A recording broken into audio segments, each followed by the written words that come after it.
Welcome to the Mental Health Toolbox. My name is Patrick Martin, your host, and today we are inviting back Linda and Charlie Bloom from bloomwork.com. Linda and Charlie have been married since the 1970s, are both therapists, and have dedicated their lives to educating others on the keys to happy marriage and everything in between. So excited to have them back on. So, Linda and Charlie, thank you so much for making time today. Oh, I'm so pleased that you invited us. Thank you. My pleasure. You're back. Good to see you, Charlie. So, you guys have been on before. You shared so many nuggets of wisdom about marriage, communication, the pitfalls that can often disrupt a marriage or any relationship, really, when there's a communication breakdown, and how you guys have learned to work out the kinks and how you shared that with others through your website, your YouTube videos, your book. I know you guys get around and you do a lot of wonderful work for other colleges and institutions, and just really getting the word out there and how you add to the literature that's already present in terms of marital counseling and that whole world, right, of couples counseling. So love the work you're doing and excited to hear more nuggets of wisdom that you're going to drop for us today. For those of our audience who are meeting you for the first time, do you want to share a little bit about your background and what you're doing? We're both therapists and we specialize in treating couples. We teach at Esalen and we teach at Kripalu.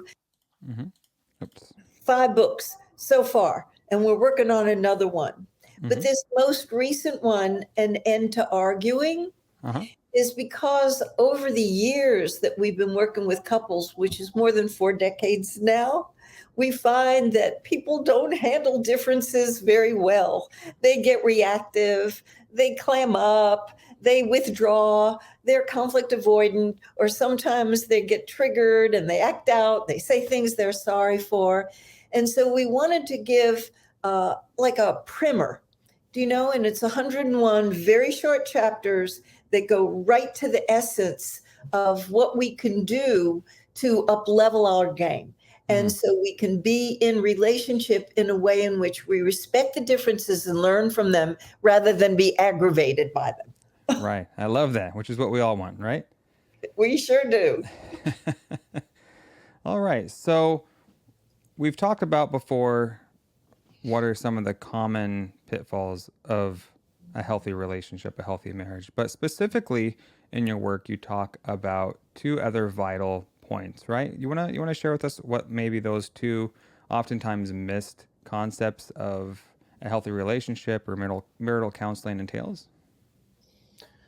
Yeah, thanks for the question, Patrick. One of the reasons that we pay particular attention to these 2 is because they just don't show up all that much in a lot of the relationship books. And we feel that the neglect of these 2 things can really lead to a lot of difficulties. So the first one is what we refer to as competing commitments. And, we all enter a relationship with certain desires and hopes and expectations. We look through the lens to see what our potential partner, how they might fulfill those desires and expectations. And we usually make our decision on the basis of how many boxes we can check off on our list. Right. But there's another whole level of desires and expectations and needs and wants that we often do not have any awareness of. And we call those competing commitments because they're not necessarily in our conscious awareness. So we may think, our checklist might include things like, to be a certain height, to have a certain education, to be financially fit, to look a certain way, to have common interests. I mean, those are the things that we're conscious of. But some competing commitments could involve things like wanting to be affirmed by this person, wanting them to really help me in certain ways to become more authentic in my own life, to be able to help me to grow spiritually. These are things that may not be quite so obvious to us. And when we're not conscious of them, we often find ourselves disappointed or upset or hurt, scared, angry, anxious. But when we can bring them into awareness, and when we can actually share them with our partner, when we become aware of it and see some of these things and share it with them in a way that doesn't make them wrong for disappointing us, but just says, I've noticed, for example, that when you didn't thank me for going out of my way to make that meal, for example, I felt disappointed, which isn't making the other person wrong. It's not the same thing as saying, well, you're so thoughtless. You're so selfish. Why don't you ever blank, blank, blank? How come you always blank? So it's more about just talking about what's true for us that's coming into our awareness. So we really encourage people to begin to see what some of those competing commitments might be that are causing those kinds of feelings. You want to talk about the second one? I want to just give an example to competing commitments before we go into unfinished. Yes, I love examples. I'm a very visual person, so I love to paint a picture, right? Yes, I'm a concrete thinker. So this is one that used to trip us up a lot. My conscious commitment is I want to be the best possible wife I can be. I want to be a loving wife. I want to be a caring wife. I want to be a supportive wife. I want to be a cooperative wife. And there was another commitment underneath, not quite so obvious to me, of nobody's going to dominate me. Nobody's going to control me. I had an old patriarch from a father, and I'm not having a 50s marriage. I want to share power with you. Don't get me a vacuum cleaner for Christmas. I love that scene in Father of the Bride. She gets all bent out of shape and gets her a blender or something, right? Yeah. When I started to realize how often I was triggered, and sometimes Charlie would just be asserting a preference that he had, but he wasn't insisting on getting his way. But I had unfinished business from my family of origin and daddy stuff. And I would, take a hard stand, about dishes and housework and decision making. The segregation of domestic responsibilities, right? It would come up so often. And decisions about the kids, when they were small. And I didn't know how the unconscious commitment of nobody's going to tell me what to do. I had enough power and control games in my life, and I'm not going to be dominated. I didn't know how strong that was. When I started to have a conscious awareness of how immense that commitment was, I could speak more vulnerably to Charlie and tell him what you just said, because you said it in such an authoritative way. I took it, as you're insisting on getting your way about this. And it's really coughing up all pain for me and fear that you want to be dominating in this relationship. And when we could have those conversations, they were fruitful conversations. And that's one of the reasons that we're so on red alert, Patrick, about prompting the couples that we work with, married or in committed partnership or thinking of having a committed partnership, to really do some deep looking at what the commitments are underneath. And when you're triggered, those are a clear indicator that there's something there you would do well to bring up to conscious awareness. Absolutely. And it sounds like a lot of what you're talking about too isn't just like a commitment to another obligation. You're talking about even a commitment to a certain value base. Yep. Right? In sense of how we even identify with, right? As a person. And our values in a marriage are sometimes in conflict with our values as a person, right? Exactly. At least on the surface. But what you're saying is that's not really the case. It's just that we don't communicate these values. And so things get misunderstood, right? People will come to their own interpretations, where things are ambiguous, right? And like you were saying, Charlie, that could lead to maybe one partner feeling disrespected or Yeah. unloved, and the other partner feeling unappreciated, right? And Mhm. so that's a really bad recipe, right? And so a lot of arguments end up being about issues that are not even the core offense, because nobody's actually talking about the offense. It's all just kind of Mhm. a tape played out in our head. And so we're responding to that internal dialogue, something to that effect. More often than not, in fact, I'd take it even a step further, that the things that we argue about more often than not are really not the problem. We're not even really aware most of the time of what the real issue is. Sometimes it's because my feelings are hurt because I feel neglected. Mm-hmm. Sometimes there's a power struggle going on that's showing up as criticism of the way the other person spends money. So until we get below the symptom of whatever it is that the argument is about, we're likely just to kind of keep spinning our wheels because we're not really addressing the real issue, which, as you're suggesting, has more to do with emotions than it does to do with matter and facts and this is not what I said and this is not what happened or this is the truth or those things are just symptoms of underlying conditions that have not been adequately acknowledged or addressed.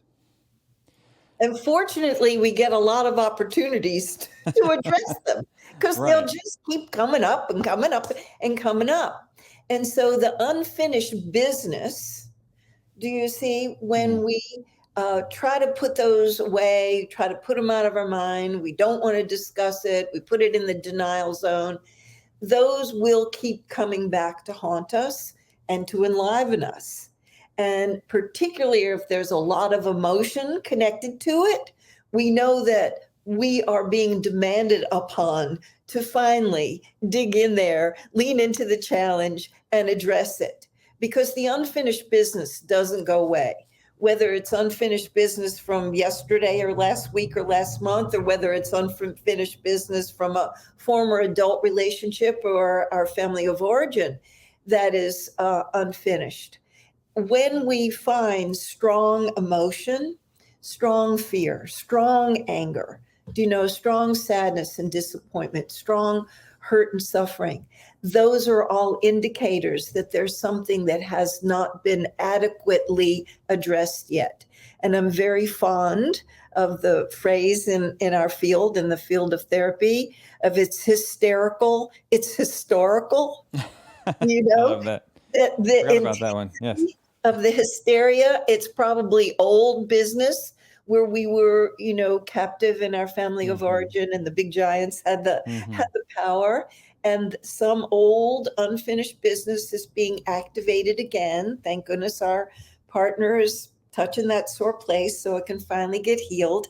And now with our maturity, and personal power as an adult that we didn't have as kids, that we can finally address some of those issues.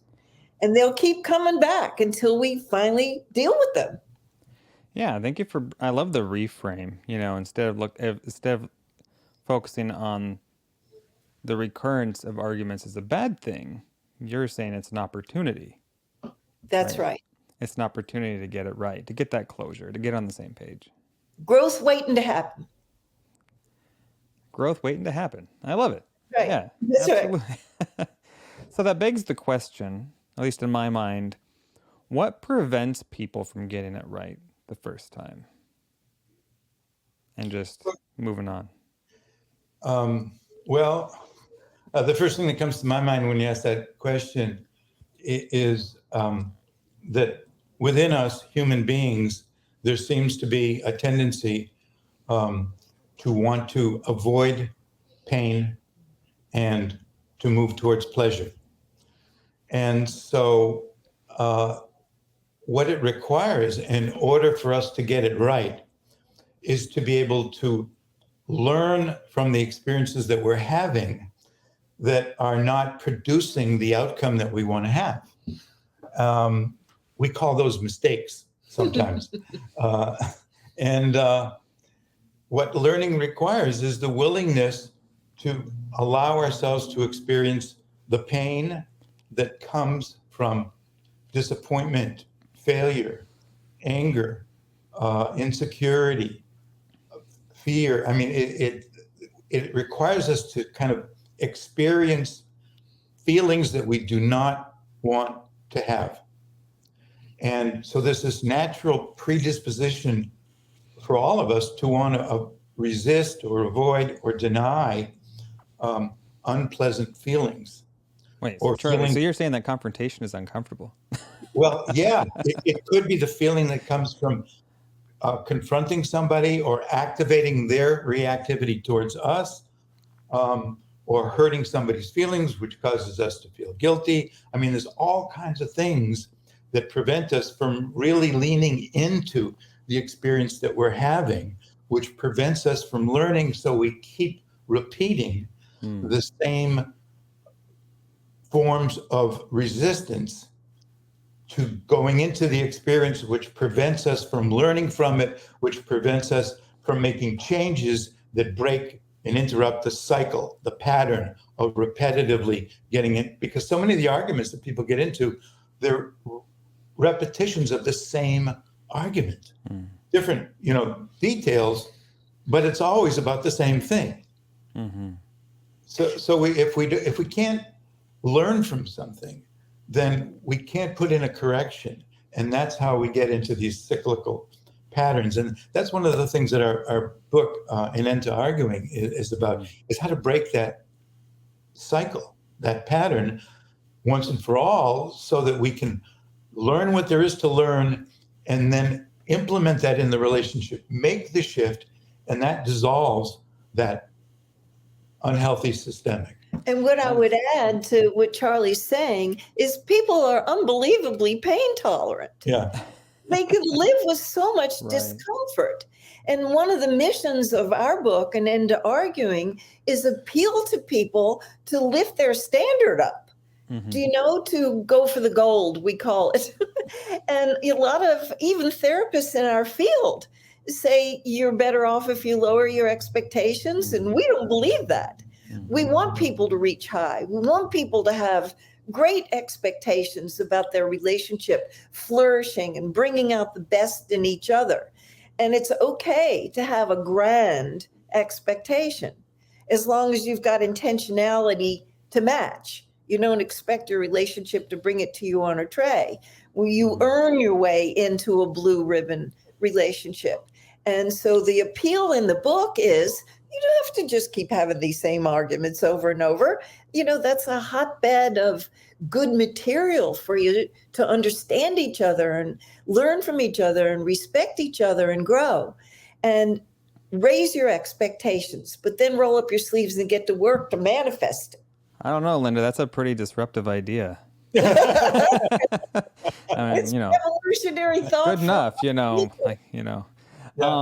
And Charlie, I think just to back it up a few, I don't want to drive past some pretty deep points that you just touched on. When I had asked about what prevents people from getting it right the first time, and I joked about the whole conflict thing, right? Sure. Oh, nobody likes conflict, but you took it deep right there, and you said, oftentimes it's because we don't want to hurt the ones we love, right? It's not even about ourselves. Right. That's exactly right.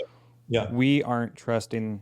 I don't know if it's a matter of trust, but that our partner is able to stomach what we have to say, or that we'll be able to keep their cool if we go there, or maybe it'll bring up some other sensitive issues, and that can lead to other feelings, right? So it's not always about our own insecurities, even, huh? No, not at all.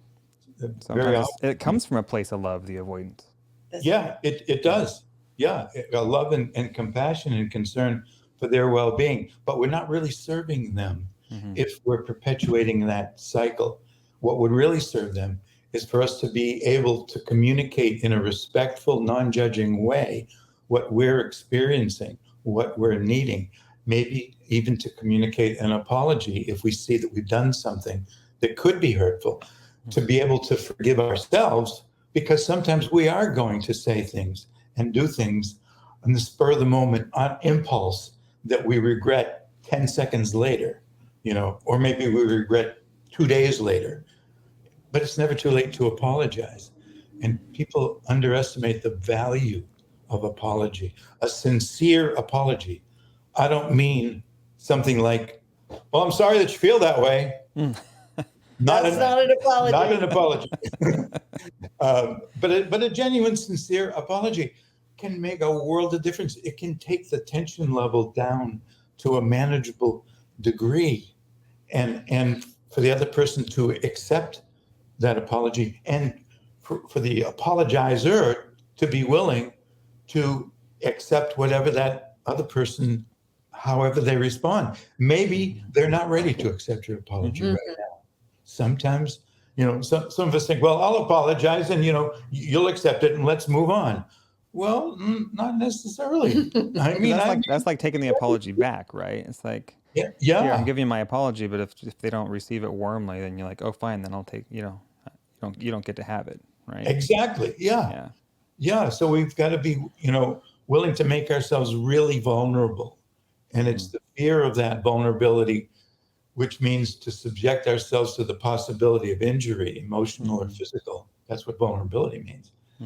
That really prevents us from being that emotionally honest with each other.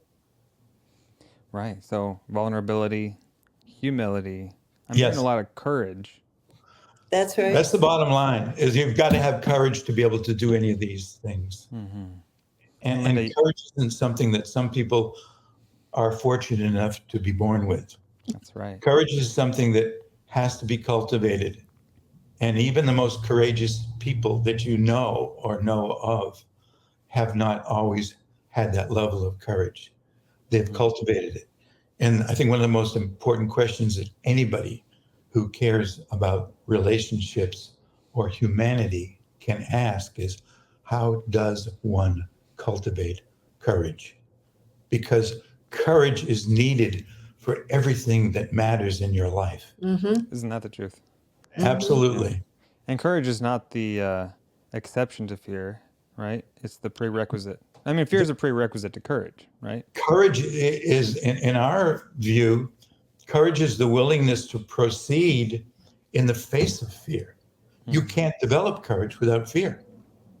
If there's no fear, there's nothing to push up against. It's like if you go to the gym and you're not lifting any weights, there's no resistance there, you're not going to get stronger. Courage is confronting fear, bringing your own fear into it, not waiting till I'm not afraid anymore, which a lot of people do, which we know when that happens is never. You're never going to be less afraid than you are now until you start moving towards becoming more courageous. So, courage is another one of the things that a lot of self-help relationship books neglect to address. When people think about, well, what are the qualities that great relationships require?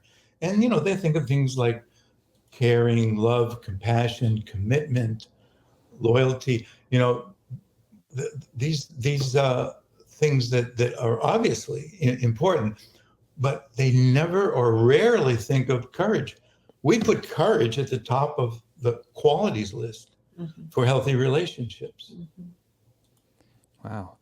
I'm so glad we touched on that, because I think that's an easy one to miss when we're talking about a lot of these ancillary values, these tools, right? Courage is kind of an easy one to drive past, but it is. Yeah, relationships are about love and, all that wonderful stuff. But, you've got to have strength and courage in order to confront some of your own fears and resistance, in order to be vulnerable. And vulnerability is a bottom line quality for any successful relationship. Absolutely. And Linda, you were saying for a blue ribbon relationship, right, that we have to demand more, right? We have to strive for more, right? So what does that actually look like? How does somebody move from complacency? I guess this is as good as it gets. I may as well not rock the boat. I'm going to pick my battles, to expecting excellence, as you say, from yourself, from your partner. What does that transformation look like? What are the actual milestones a person has to make in their personal development, their comfort level, in order to kind of hold themselves accountable to that? Because that's a big ask. There's some indicators. And sometimes people have the blahs. They just kind of flatlined and is this all there is? Or they may be feeling envy and they see other couples laughing, and enjoying each other and going on adventures and really having a loving and enthusiastic rapport. And the envy can be an indicator that I really want more. The blahs can be an indicator that I really want more. When people tune in and tell themselves the truth and they feel that desire, and this is one of the places where courage comes in, that you have to have the courage to tell the truth about, I want more. I'm committed to more. I'm not willing to let my fears hold me back. I won't be hostage to my fears. I'm committed to growing. I'm committed to learning. There's something that I'm committed to that's bigger than the fear. That's what courageousness is, being committed to something bigger than the fear. And then your mind starts to seek ways that you could risk, maybe bringing up some of the tough subjects that you're afraid you're going to get punished if you bring them up, or you're afraid you're going to feel guilty if you bring them up because it might make your partner feel uncomfortable. And there's opportunities to risk every day. If we start committing ourselves to pick up on the invitation that the risk is offering, and instead of being conflict phobic, instead of, I'm not going to talk about it and you can't make me, instead of, let's just gloss this over and I'm not going to bring up the tough subjects if you don't bring up the tough subjects, and you change the contract. Because when we change our dance steps, don't our partner have to change their dance steps? And then that sort of does a different dynamic in the relationship. And it can be disconcerting at first because, where's the sweet little woman that I married? And where's that, protective guy who was going to take care of me? And now there's some instigation of some uncomfortable, sometimes scary things that are coming up. But if you have a commitment in your own mind that this is the ticket, and I'm going to purchase that tickets, I'm going to attend, and I'm going to do my very best to learn how to do this relationship differently. So you're talking to a person right now who's a recovered conflict avoidant person. So I know that our relationship was not as great as it is now. Back in those years ago, when I would dance around the edges and didn't want to bring up the tough subjects because I was kind of wimpy when we first got together. I was in my early 20s. I was more of a child than an adult, and I hadn't really worked out my courageous muscles much. And Charlie put me on notice early, and he said, I'm not going to be with anybody who's not honest. Do you know? And because he was sensing that I would be tense, but I wouldn't be being direct with him about what was bothering me. So I had to get a new dance step, a more assertive, and be more bold. And I must admit that I was not too graceful when I started to do those dances. I called them names and I made threats. You, Linda? It was not pretty. And I tell stories of myself because they seem to inspire people when we tell our dark stories from our past. Fortunately, it was long ago. But I feel that it wasn't just my anger that I had to keep under wraps as a child. I feel like I had my mothers and my grandmothers, I had a lineage of women who didn't really feel that they were respected the way they wanted to be. But God bless him, he hung in there. And after the hoopla would settle down, we would have some very deep discussions about the fear and the pain underneath the anger. Mm-hmm. And I learned how to be more respectful about the way I shared my experience rather than my opinions from my mind, which were often critical. Well, two really, I think, things that stand out to me with everything you just shared, which I believe are salient, right? Is one, we get caught up in comparative thinking, right? Yes. Everybody does. When you're talking about the envy, when you see the other couple doing this and doing that, and, you know, social media doesn't help, you know, because everybody puts on their best front on social media, but we don't see what happens behind closed doors. But nonetheless, I think everybody is subject to comparative thinking, right? And then on top of that, you talked about changing the social contract, right? Which is an unspoken thing, right? It happens through our actions. And I love the analogy of the dance you gave, right? Because we're trying to pace each other, right? And if one person changes, you know, their pace or their dance, the other person has to change by proxy if they're going to play along, right? That's right. Otherwise, the friction gets pretty strong, right? Mm-hmm. And either it blows up or it just becomes a very disjointed kind of relationship, right? And so you said that Charlie held you accountable early on. That's that thing you were talking about, right? Demanding excellence and not letting your partner get by with changing the contract without a challenge, without being challenged, right? It's like, hey, you know, something's going on here, you know, to address it from a loving place, right? You're not chasing around the house with a frying pan, right? But each other, you know. But the idea is that you are holding your partner accountable, right? That why you were talking about in the relationship, when I asked what helps someone maintain that accountability to self for excellence, right? You said understanding the why, right? So to have a vision, right, for what it is that you're striving for, right? Why is it important? What aspects are important to you? Because you said that's going to help our minds hone in on the micro changes, right? Not that it's going to change overnight, but the micro changes that we can make, right? I have this thing in our house I've had since I first got married. It's called a recipe for love. And sometimes it's right by the dinner table. So I'm sitting there and I'll be at the table with my family and I'll be, you know, from where I sit, it's like right in front of me. And sometimes I just look at it, I'm like, man, this really boils it down, doesn't it? Because there's so many common threads there between patience and compatibility and trust and these things we think of in a relationship. But then I was at dinner the other night eating, you know, at the table with my family, takeout, because our fridge, of course, gave up the ghost this week. So it's been an exciting week living out of cooler and fast food. But we're sitting there, you know, with our takeout at the table and I'm looking at it. And as we're eating, I'm thinking to myself, I was looking at the common threads. I'm like, which one of these cannot exist without the other?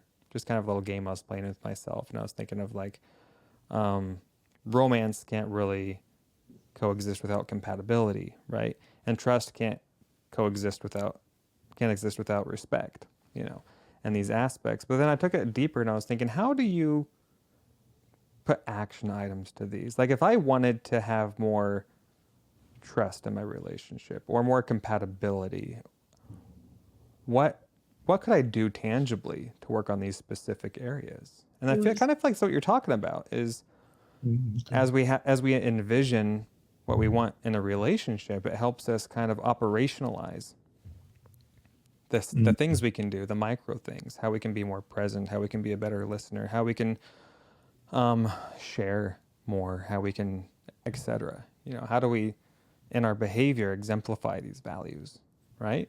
And build on these things. And so I just think, I don't want to drive past what you just said, because I think it's so important, you know, that we hone in on the change that we want to see. And we look for ways to start expressing that change through new commitments, micro commitments to ourselves, right? Well, I think you just raised the most important question in this whole conversation, which is, how do we actually do this?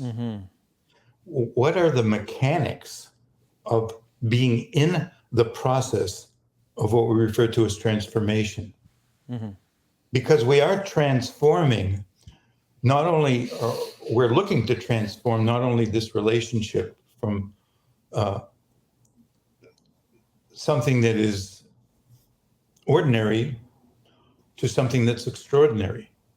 So what are the action steps that are required in order to do this process? I mean, again, I hate to keep belaboring this point, but so many of the self-help books about relationship talk about the things that you need to do in order to have a successful relationship. But what they don't talk about are the micro steps in the process that are going to strengthen and cultivate the qualities within you, like integrity, like courage, like honesty, like commitment. How do you actually develop those qualities? What are the steps that you have to take? And the first step is the one that you just mentioned, which is asking that question. How do I do this? Mm-hmm. That's a lot of the work, right? And counseling is identifying these yeah, questions, absolutely. Right? And a lot of people don't really get to that first step because they're so busy focusing on their grievance about the other person that they're not asking, they're using the wrong pronoun, instead of looking at how do I do this? How do I become the person of my dreams rather than trying to influence my partner to become the way I want them to be? They're asking the wrong question. They're using the wrong pronoun. It's not about changing or fixing them. They're not perfect either, and neither are you. But you can't, there's only one person in your life that you actually have the power and the influence to change, and it ain't them. Right. So you start by asking that question. Yeah. One of the things that we find when we work with couples is, to a large degree, they may be living parallel lives. Harville Hendricks calls in the extreme psychic strangers. And one of the things that we're always encouraging people to do, to practice the little change today and the little change tomorrow and a little more understanding on the next day, is to regularly check in with self and other. And we're still, after all these years, I'm still surprised how few people do regular check-ins, because we've been doing it for decades. And it's one of the things that's really helped us to make those micro changes that have given rise to, over time, changes in patterns and changes in habituated habits. These little changes, bit by bit, add up. And you need to be mindful of your own experience and your feelings and your longings and what works for you and what doesn't, and then do it collaboratively. And we do that first thing in the morning every day. That's just a commitment that we've had for a long time. And we don't have any tolerance, and haven't for a long time, for incompletions. So when we're checking in with each other, if there's anything that's amiss, we clean it up right away. I love it. So this is that second point, right? That is not often talked about, right? That we wanted to highlight today, and that is getting complete, as you call it. Yeah. Right? Can you talk a little more about that concept of getting complete? Because we talked about competing commitments, right? Commitments to ideas, to values, to that might be in direct conflict with some of the things we're trying to accomplish in a relationship. But what does getting complete mean, and what does it stem from? Like, what is the incompleteness? Yeah, I'll speak to it. I'd like to use an example again, because I always think that drives the points home. I used to feel incomplete a lot back in the day when our relationship was young, because Charlie he's a freedom fighting guy, and I call him the freedom fighter, and I'm the big connector. And so I would often feel that our relationship was missing the romance, missing connection, missing sharing ideas together. And we did a lot of that, but I'm a real monger for it. And so I invited him in to have more regular exchange. I'm very extroverted, and I figure out what I'm thinking and what I'm feeling and what I'm wanting to manifest in my life while I'm talking. Charlie is so introverted that he does most of that internally. But God bless him, he was willing to stretch into my world to meet me where I live and thrive. And so I was the instigator of the daily check-ins. Sometimes we'd go a whole week without one, and I would feel so deprived. So my willingness to tell the truth about how dependent I was on having that connection and not make it bad and wrong that I wasn't independent enough and that I was too needy, because a lot of time I would silence myself because I would have this judgment about myself, and I had to get to a place where I was okay. This is part of my vision. I want to connect to you in a meaningful way every day. And I would really like it if it was open-hearted and we had meaningful discussions and exchanges. Maybe that's appreciation and gratitude about all the things that are working. And maybe that's some hard conversations about the things that aren't working.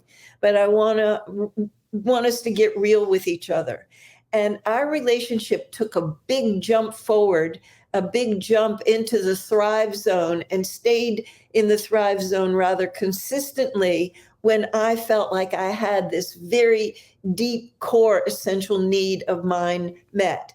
Charlie would have been really happy to have less, but the man is smart. I appealed to his enlightened self-interest. There's a lot in it for you. And he got it about, if you have a happy wife, you have a happy life. And this was so core for me that he did it not with resentfulness, not for begrudgingly, okay, how much time do we have to spend together? Is 5 or 10 minutes going to be enough? He did it full heart.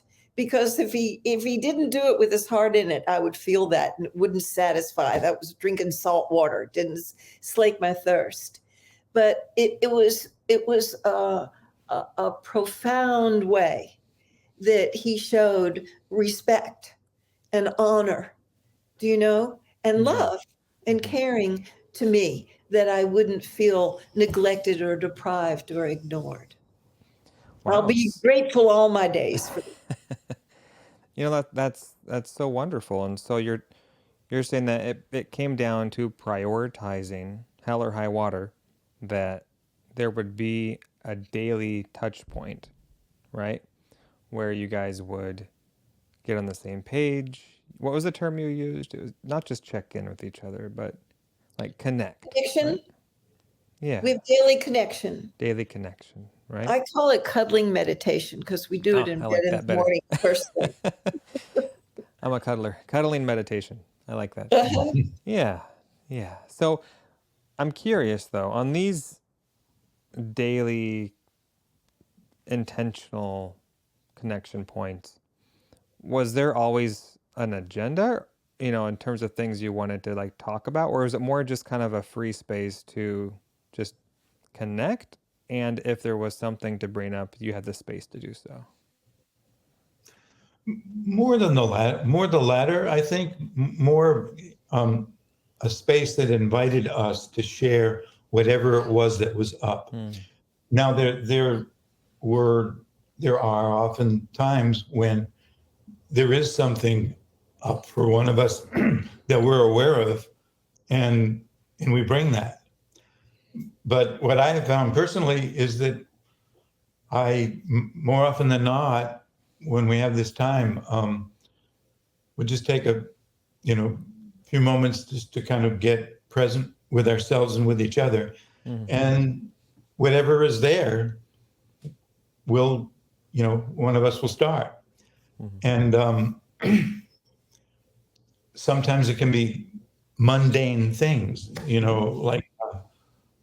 looking at the schedule for today, or, things that have to do with maintenance of the household.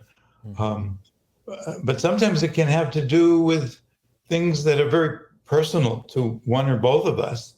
And basically, it's a time for self-reflection and then to share whatever it is that I notice is there for me. What's the mood that I'm noticing myself in right now?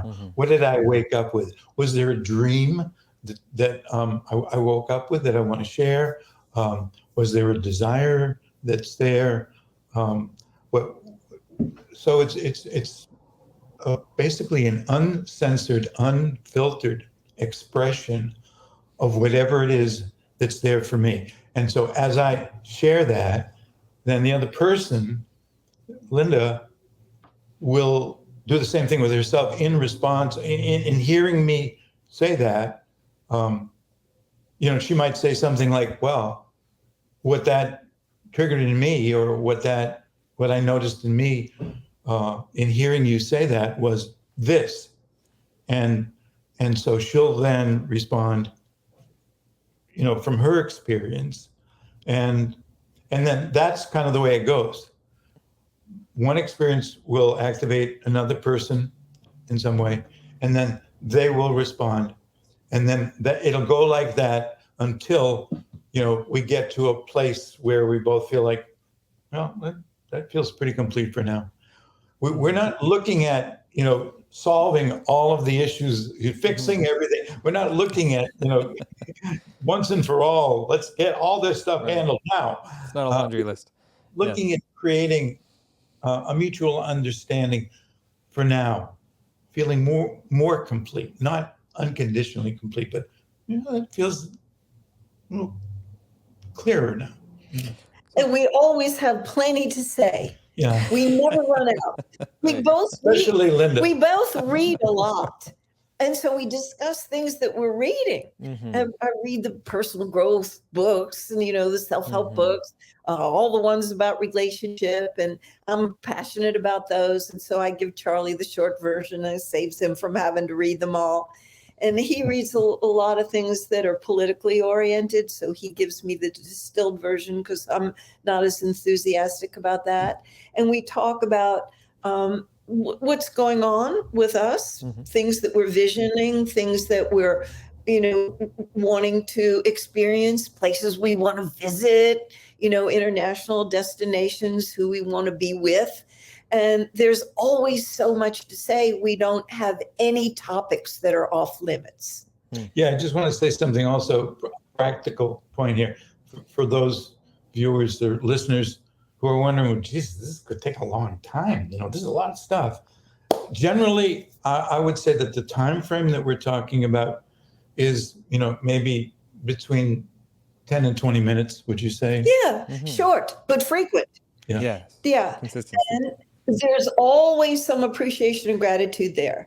And just to make sure, the first thing he hears out of my mouth, my first words in the morning are, "Good morning, my love."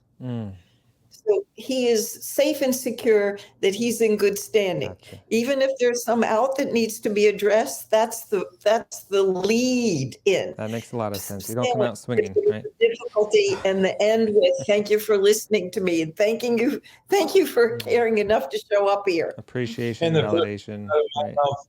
Right. Where's my coffee? Which one of you gets the coffee for the other? Because I usually get my coffee. I don't get the coffee. That's a joke. No, I'm responsible for my coffee. Not Linda. She didn't even drink it. That's funny. Now, it makes a lot of sense what you're talking about, because what it sounds like is you're protecting time.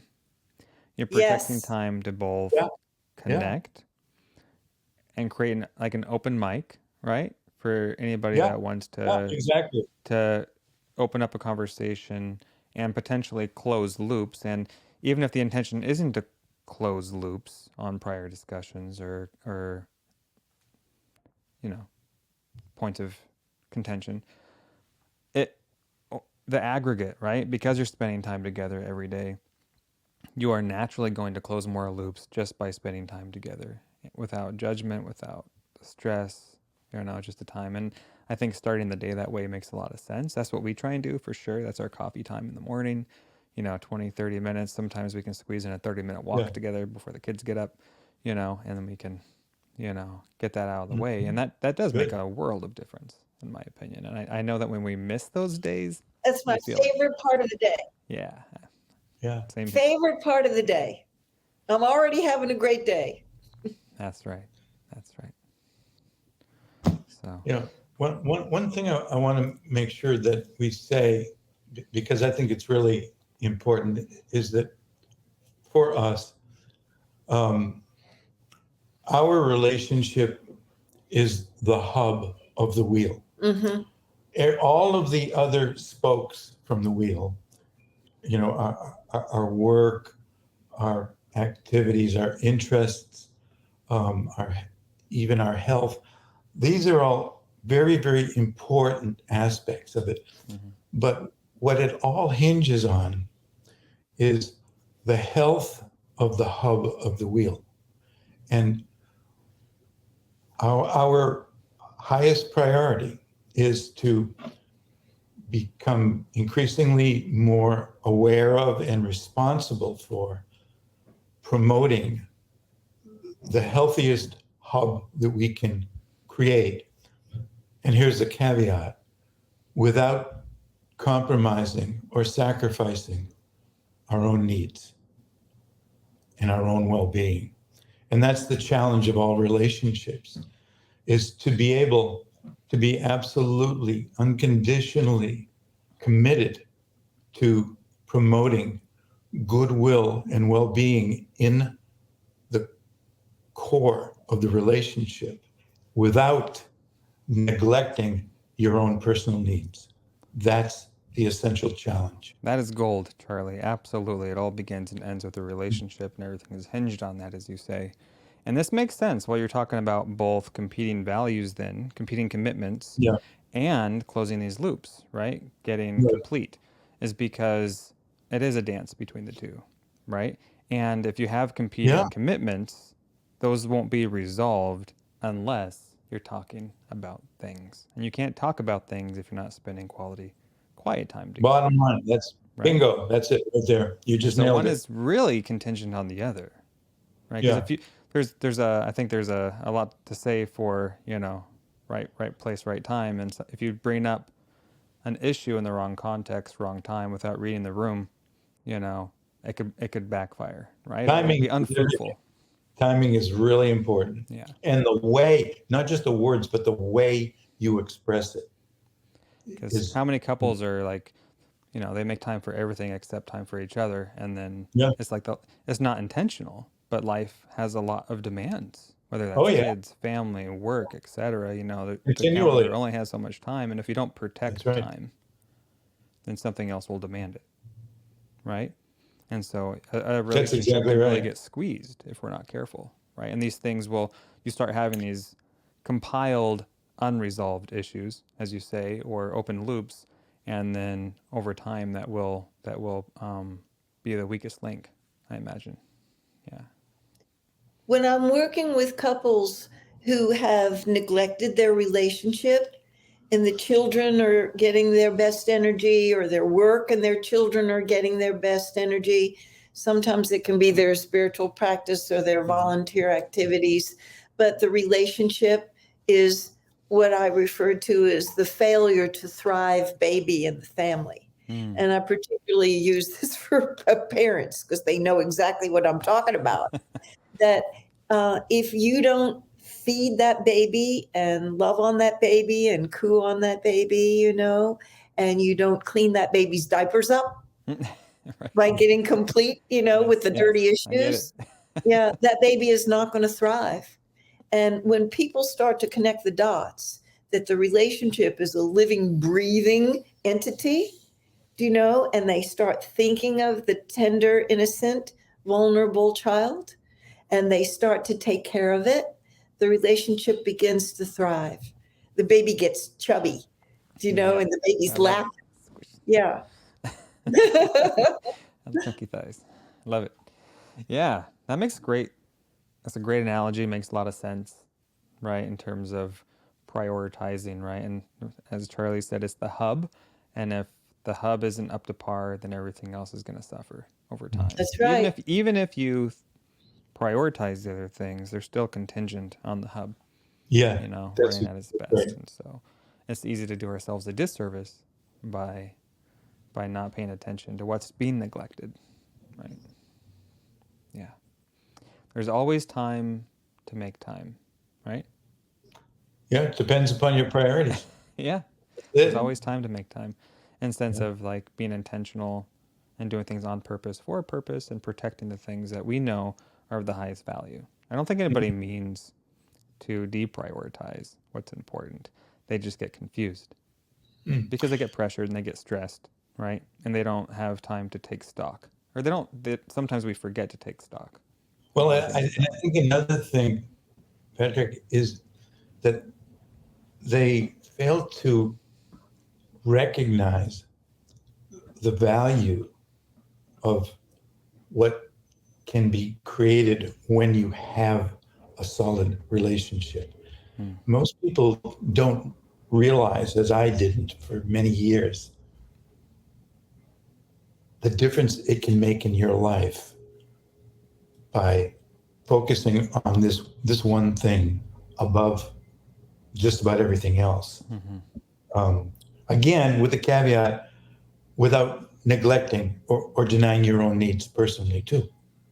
But if I'm convinced that if people knew what is possible, if they really trusted what we know to be true out of our own experiences of the difference that it can make in your life, above almost anything else, above how much money you make, how much education you've got, even how healthy you are. I mean, if they really got that, they would prioritize their relationship at a higher level. No doubt about it. No doubt. But there's a cultural influence here in the United States.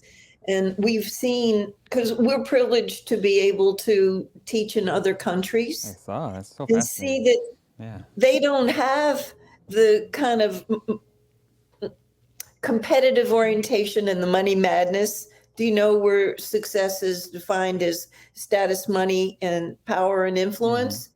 And there's a cultural influence that's invisible but corrosive. And when we bring this to people's attention and they start noticing, we don't live in an intimacy honoring culture. We live in a culture that has reverence for the individual, do you know, and somehow make dependency a dirty word. And people are reluctant to admit how much they need the love of their partner and the love of their family and their family of choice and their friends and colleagues. And they somehow want to disguise it and pretend and put the persona on. I've got it all together. And this is a serious impediment from getting the help that's needed. So a lot of relationships break up when they hit the rough spot because they don't go for counseling. They don't ask their minister at their church. They don't ask the happy couples in their social network. They don't ask for help because they somehow feel like they should have had a different relationship. They must have gotten the wrong person. One woman said to me one time, I have a bad picker. Do you know? Yeah, I hear that a lot. Yeah. She didn't have a bad picker. She didn't learn the skills yet that were required for a great relationship. She hadn't developed the qualities yet of what were needed for a great relationship. And if she had consulted with her clergy or a therapist or gone to some relationship workshops or gone to a couples counselor that was capable and experienced and read the self-help books, all of those things really push you into the thrive zone where you have the safety and security, but you have the adventure and challenge that keeps it enlivened. And when we did our research about the happiest couples we could find, that was a golden thread that went through every story. they were willing to ask for help and use the help that they got. Find a sounding board, surround yourself with wise counsel, right?